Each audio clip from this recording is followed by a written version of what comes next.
I get a lot of question about tie down, no tie down. Myself, I prefer to get away with no tie down unless I have to. I think a tie down is sometimes, I call it a crutch, a shortcut from taking out of your daily training.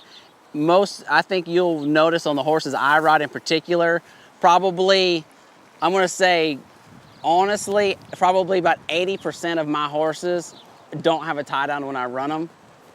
I don't really care for it. I like to teach a horse to run free-headed and do a little bit more of the work on his own.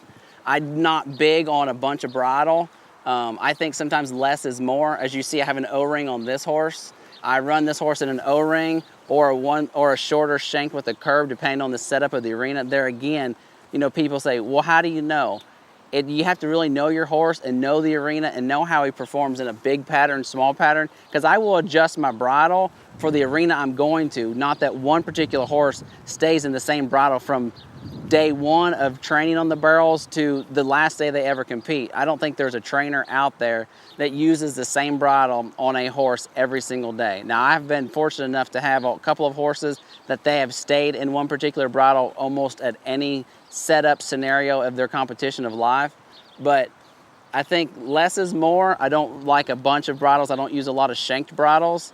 I think sometimes those I consider a crutch as well.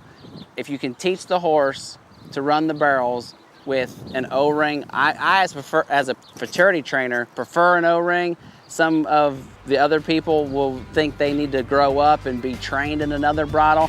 I don't feel that way. I think if he's 2, and when he's 20, if he'll run in an O-ring, I'm all for it.